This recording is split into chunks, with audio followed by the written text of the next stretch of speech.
ঐতিহ্য, ভক্তি আর আবেগের এক অপূর্ব মেলবন্ধন। রথযাত্রা উপলক্ষে কোচবিহারের ঐতিহাসিক মদনমোহন বাড়িতে শুরু হয়েছে বিশেষ পুজো ও ধর্মীয় আচার অনুষ্ঠান।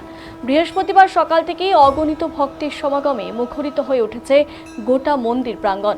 ৮ থেকে ৮০ সবার চোখে মুখে কেবলই উৎসবের আনন্দ আর ভক্তি। কোচবিহারের রাজ আমলের এই ঐতিহ্যকে বুকে টেনে নিয়েছে মদনমোহন বাড়ি, সাজে উঠছে এক অপরূপ উৎসবের আবহে।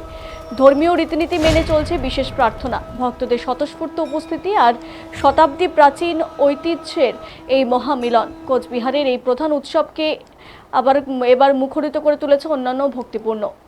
পুরোহিত জানিয়েছেন, রাজ পরম্পরা মেনেই রথযাত্রার আগের দিন ডাংরাই মন্দিরে মদনমোহন এবং রাজমাতা মন্দিরের মদনমোহন মন্দিরে আসে।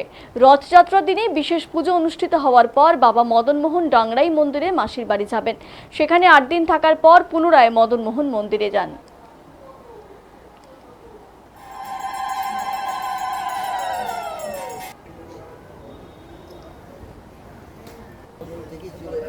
সেই রীতি মেনেই চলে আসছে প্রতি রথযাত্রায়। এখানে বাৎসরিক, এখানে ডাংরাই মন্দিরের মদনমোহন, রাজমাতা মন্দিরের মদনমোহন এখানে আসে আগের দিন, রথের আগের দিন এসে। রথের দিন সকালবেলা বিশেষ পুজো হয়, এখানে পুজো হচ্ছে, বিশেষ পুজো, স্নান যাত্রা রয়েছে, স্নান বিশেষ পুজো, নিত্য পুজোর পর বিশেষ পুজো হয়। বিশেষ পুজো হওয়ার পরে আজ ঠিক 5টার দিকে রথ টান দেবে, মদনমোহন যাবে ডাংরাই মন্দির মাসির রথ। ওখানে গিয়ে ওখানে 8 দিন থাকবে, 7 দিন 8 দিনের মাথায় আজকে বৃহস্পতিবার, আজকে যাবে, আগামী বৃহস্পতিবার আবার যথাস্থানে মদনমোহন এসে বসবে। অন্যান্য রথযাত্রার থেকে দেখা যায় মদনমোহন বাড়ির রথযাত্রা একটু আলাদা। মদনমোহন দেব নিচে থাকে রথে, আর এখানে মদনমোহনকে এই যে ডাংরাই মন্দিরের মদনমোহন এসছেন কালকে এসে আজকে ওনাকে নিয়ে যাবে ওনার বাড়িতে, নিয়ে গিয়ে ওনাকে একসঙ্গে সবাই থাকবেন, পুজো হবে। তারপর আবার ফিরতি রথের দিন আবার ওই মদনমোহন আবার এই মদনমোহনকে নিয়ে এসে এখানে রেখে সেই দিনই ব্যাক করবে। মানে আত্মীয়তা, অতিথিকে নিয়ে যাবে, আবার অতিথিকে সব এদের রাজা কোথাও নিয়েই চলে আসছে। আমার নাম দীনেন্দ্রনাথ ভট্টাচার্য।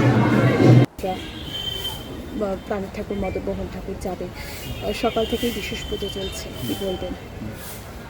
হ্যাঁ, এই পুজোর পরে বিকালের দিকেই প্রভু জগন্নাথ মানে মদনমোহন এবং মায়ের তার সমস্ত সঙ্গী সাথীদের নিয়ে রথে উঠবেন এবং রথ সারা পুজোর পরিক্রমা করে তিনি মাসির বাড়ি যাবেন। এই রথযাত্রা দেখা যায় প্রত্যেক বছরে দেখা যায়, প্রত্যেক সমস্ত ভক্তবৃন্দ এখানে আসেন। কুচবিহারবাসী থেকে আরম্ভ, শুধু কুচবিহার নয়, আসাম, বিহার, এখান থেকে লোকজন আসেন। আজকে তো অনেক পুরনো রথযাত্রার একটি বিশেষত্ব রয়েছে কোচবিহারের মদনমোহন বাড়িতে। এখানে সবাই ভক্তপ্রাণ মানুষ, এখানে সবাই জানেন যে আমরা যেহেতু পুরীতে যেতে পারবো না, কিন্তু আমাদের এখানেই জগন্নাথ, এখানেই মদনমোহন আমরা মনে করি কুচবিহারবাসীরা, এবং সবাই এখানে আসেন। আপনার রথযাত্রা টানার ইচ্ছা আছে, কিন্তু বয়সের কারণে হয়তো পারবো কিনা জানি না।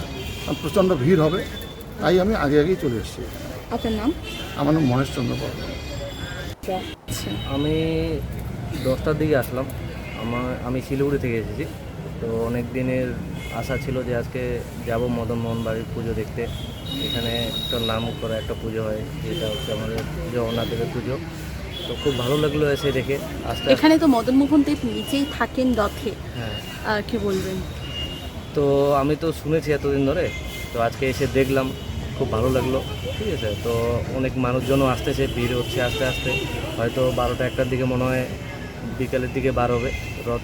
খুব ইচ্ছা নিয়ে এসেছি এখানে এসে দেখতে। রথের দড়ি টানার ইচ্ছা আছে? খুব ইচ্ছা আছে, ভালো লেগেছে।